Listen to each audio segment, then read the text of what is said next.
Chapter 14. Matt's cell phone rang. He examined the caller ID before answering. "My brother," he said to Joe, then, "Hello, Robert." Robert Barry, half of Barry and Barry, PLLC, got right to the point. "I hear you're working the Raymond Merrick case?" "I am," Matt said. He and his brother rarely spoke, except perhaps at the occasional family function. "I represent the Black family. Mr. and Mrs. Black are concerned about their son, Ed. He's missing." "Where are they?" Matt asked. "At their home. I'm with them now." Robert gave him an address in the upscale part of town. "Can I tell them you're on your way?" "You can tell them." Matt turned to Joe. "Ed Black is missing according to his parents. They want to talk to us." "That's not good news," Joe said. "Why did they call your brother instead of the police?" "Good question. When someone lawyers up, I always assume they have something to hide. And if you need to hide something, my brothers are damn good at it." The Blacks lived in a custom home a half-mile from the Merrick residence. Robert met them at the door, eyeing them suspiciously. He had silver-flecked dark hair, a square jaw, and sharp blue eyes. Matt introduced Joe. Alvin Black was short, thick and balding. He reminded Matt of a particular poker dealer at the Winstar Poker Room. Catherine Black stood taller than her husband, her eyes red from crying.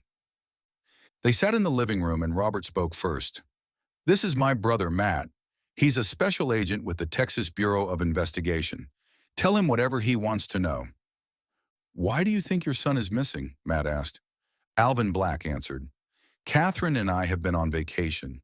We decided Ed is old enough to live here by himself. You know, football practice and school. We got back yesterday, Sunday night, and there's no sign of Ed. Then we heard about this thing with Raymond. It's awful. We're both sick with worry." "When is the last time you talked to him?" Matt asked. Normally, there was a waiting period before police would file a missing persons report. However, given the circumstances, Matt brushed aside the technicality. "Saturday morning. He was supposed to check back in with us Saturday night, but didn't. I wasn't too worried, you know, teenage boys." "What time exactly on Saturday morning?" Matt pressed. Catherine Black answered this time. 7:30 a.m. "And the call went through? You spoke to him?" Matt asked. "Yes," Catherine nodded. "It was a short conversation, but he definitely answered." "Is there any chance Ed just took off?" "Maybe he was scared about the Raymond situation?" Matt asked. Catherine's eyes widened. "Ed wouldn't do that. He knows we'd be worried sick." "Even if he was in trouble?" Joe interjected. Alvin shook his head. "No way. Ed's not the type to run." "When Ed gets upset or stressed, where does he go?" Matt asked. "Everyone has somewhere they retreat to," Catherine answered. "Sometimes he drives out to Lake Ray Hubbard, just sits by the water." "Anyone he talks to when something's bothering him? Besides you two?" Matt continued. "His cousin Tyler," Alvin offered. "They're close, like brothers. And Coach Winters, he trusts him." "Have you spoken to either of them?" Joe asked. "Tyler says he hasn't heard from Ed since Tuesday," Catherine said. "We haven't reached Coach Winters yet." Matt nodded. "What about habits? What does Ed do when he's under pressure or stressed about something?" "Runs," Catherine said. "Says it clears his head." "Have you spoken to his friends?" "All of them. Jamie, his girlfriend, saw him last. He was coming here to clean the place up." Mr. Black waved his hands around the living room. "Has he ever disappeared before? Even for a day or two?" Matt asked.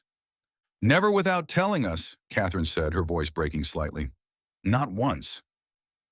The house wasn't a disaster, but showed all the signs of a teenage occupant. Matt turned to Robert. "We need to ask about the alleged sexual assault." Robert looked like he'd swallowed a bowl of raw fish guts. "Ask anything." "What can you tell me about the sexual assault allegations?" Matt asked. "It's all bullshit," Alvin Black said. Catherine intervened. "That's not helpful. My son tells me everything. I sat down with him when this all started. I told him I wanted the truth. He swore to me that what was seen on the tape was all that happened. He never had sex with that girl. Did he witness anyone else having sex with her? He didn't. According to Ed, Jamie, his girlfriend, became angry. She dragged him out of the room, and they had a fight." Kids talk, Matt said. What did he hear afterward? According to Ed, no one had sex with her. Matt didn't believe it.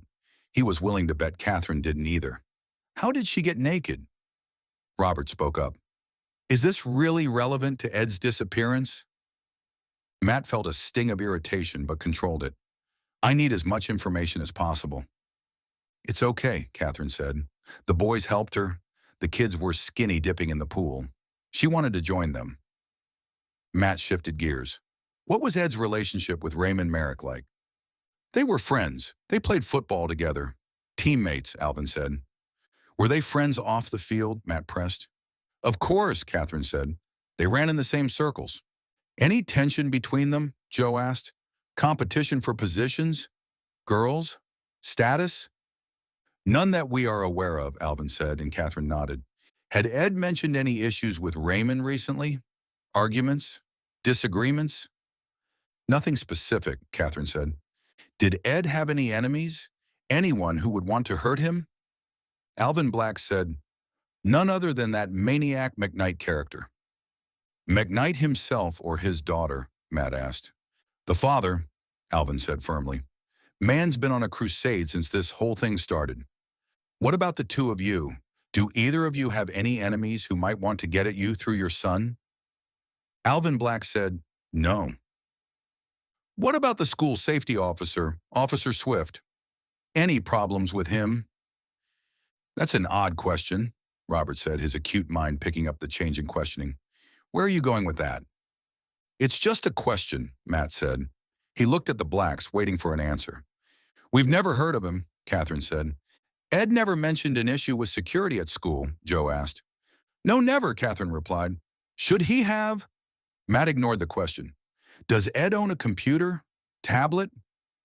What kid doesn't? Alvin Black said. Anything password protected we should know about? Matt asked. Catherine shook her head. He knows we check occasionally. Part of our house rules. May we take them? Matt asked. Absolutely not, Robert sputtered. Of course you can, Catherine said. Robert stood. May I have a word with my clients? He didn't wait for an answer. He escorted the Blacks into the kitchen. Matt heard a heated exchange. Robert's expression was one of anger when they returned. Catherine said, take whatever you need. Thank you. You mind if we look around the house? Matt asked. Please do. Ed's room is at the end of the upstairs hall. As they stepped off the Blacks' front porch and made their way toward the truck, Joe's phone buzzed in his jacket pocket. He fished it out, checked the screen, and answered with a quiet, Joe here. Joe listened for a few seconds, his face tightening. All right, he said. We're on our way. He ended the call and pocketed the phone. There's a second tape, he said, climbing into the passenger seat. Matt paused, hand on the steering wheel. Of what? Don't know yet. Mel found it. Matt shifted into gear, the truck rumbling as he pulled away from the curb. I got a bad feeling, he said.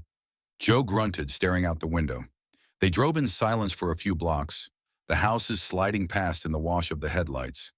The courier office was quiet except for the low hum of a fan in the corner. Mel stood up as they entered, holding a plain manila envelope in one hand. I found another one, she said without preamble. It looked nearly identical to the first. Same size, same rough scrawl across the front. Urgent. Matt and Joe crossed the room. Mel set the envelope on her desk. I haven't opened it, she said. Figured it was better you were here first, but you can feel it through the paper. She pressed her finger lightly against the center. It's another tape. No question. Matt leaned in for a closer look. Mel was right. The envelope was identical to the previous one. I thought about opening it, Mel admitted, voice low. But my gut said wait. This feels worse somehow. Mel handed Joe a letter opener, and after slipping on gloves, he slit the top of the envelope. He tilted the envelope and let the contents slide onto the desk surface. A black cassette tape emerged, unmarked except for a small piece of masking tape across its face with the number 2 written in the same handwriting as the envelope. Joe picked up the cassette and inserted it into the Sony recorder they'd used on their previous visit. He pressed play. Static filled the room. The white noise continued for several seconds and then cleared. My name is Edward Black. Debts must be paid. Evildoers must be punished. My body can be found behind Reed McKnight's house. Justice has been served. The tape went silent. Damn, Joe said. Mel turned off her recorder, which she'd held up to the Sony. The small digital device disappeared into her pocket. This is sick, she said, running her fingers through her hair. I feel so bad for these kids. I can't imagine being the parents. But you're going to run with it anyway, Matt said. She shrugged. This needs to be reported, and exposure might help you find the killer. What about the parents? Matt asked. Have you thought about what this will do to them? Don't put that on me. Mel's eyes flashed with sudden heat. I feel terrible for them, but I also have a job. Play it again, Matt said to Joe, shifting the conversation back to the immediate problem. Joe rewound the tape and pressed play. Matt closed his eyes, concentrating, listening for obvious background noises, anything that might help, but heard nothing. When the tape clicked off for the second time, Matt turned to Mel. Do us a favor. Leave out the bit about debts must be paid. Why? She asked. I want to hold something back only the killer knows, he said. Mel considered the request. Fine, she said finally. I can work around it.